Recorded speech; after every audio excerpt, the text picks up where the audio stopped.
तुम किसी भी सूरत वहां से बाहर निकलने या सर उठाने की कोशिश नहीं करोगी, वरना पिछली गाड़ी से आने वाली गोलियों की बौछार तुम्हारी जिंदगी को चाट जाएगी। हम तुम्हारे हुक्म का इंतजार करेंगे, साहिल ने मजबूत लहजे में कहा। तुम लोग जो कुछ करना चाहते हो कर गुजरो। साहिल की आवाज में बला का आज़म था। इस बात ने मुझे बहुत सुकून बख्शा। मैं उससे ऐसी ही बहादुरी और जुरात की तवक्को कर रहा था। वो मेरी तवक्को पर पूरी उतर रही थी। मुमताज ने कहा, फैतान थारा अगर तुम्हारा दुश्मन है तो वडेरा अकबर हमारा दुश्मन है। गोया वो दोनों इज्तिमाई तौर पर हमारे दुश्मन है। इस मार्के में मेरे लिए क्या हुक्म है? तुमने डाकुओं की चुंगल में इतने दिन गुजार कर बहुत बड़ा कारनामा अंजाम दे लिया है। मैंने कहा, फिलहाल तुम आराम करो। वैसे भी वडेरे को अभी ये बात मालूम नहीं कि तुम हमारी हमसफर बनी हुई हो। फिर मैं मीर बख्श की जानिब मुतवज्जो हो गया। मैं एक दो मरतबा गिनते हुए अचानक पेजेरो की रफ्तार कम कर दूंगा।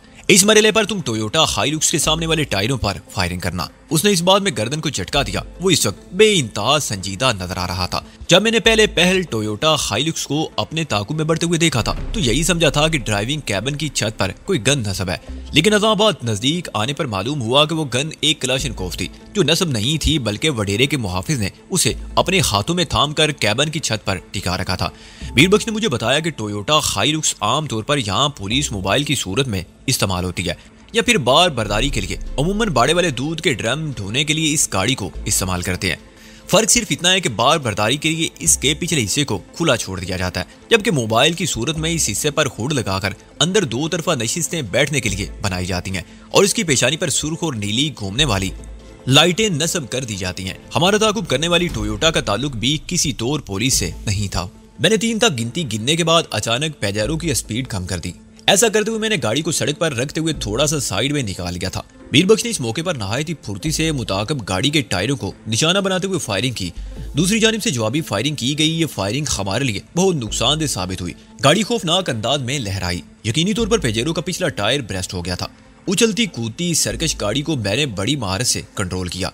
टायर फटने से एक जोरदार धमाका हुआ था जिसने गाड़ी में मौजूद दोनों लड़कियों को एक मर्तबा फिर चीखने पर मजबूर कर दिया था। गाड़ी को मजीद आगे बढ़ाना मुमकिन नहीं रहा था, चुनाचे मैंने बदिक्कत तमाम उसे कच्चे में एक तरफ रोक लिया।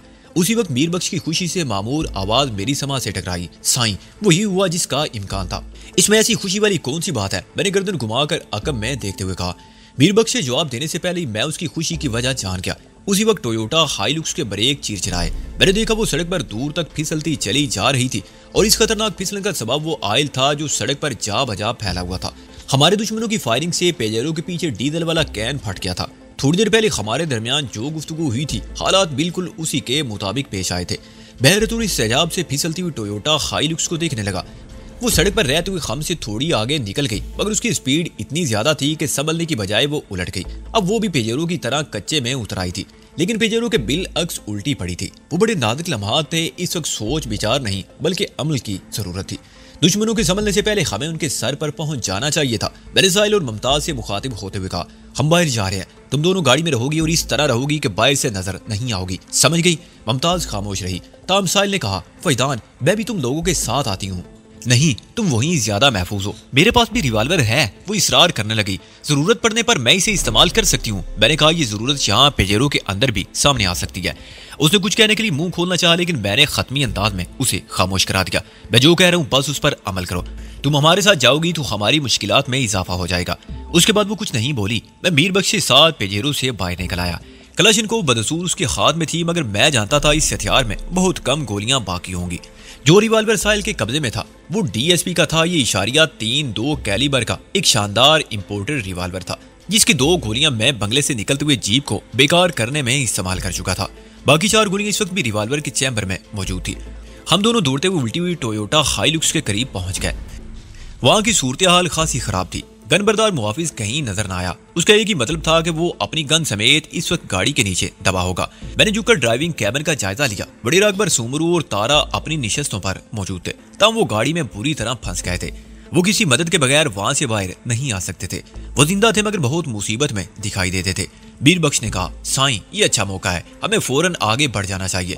हम आगे नहीं बढ़ेंगे, मैंने कुछ सोचते हुए कहा, लेकिन इससे पहले हमें एक जरूरी काम करना है। कौन सा जरूरी काम साईं? टोयोटा हाइलुक्स को सीधा करना है। मगर ये तो हमारे दुश्मनों की गाड़ी है। वो हैरत से मुझे तकने लगा।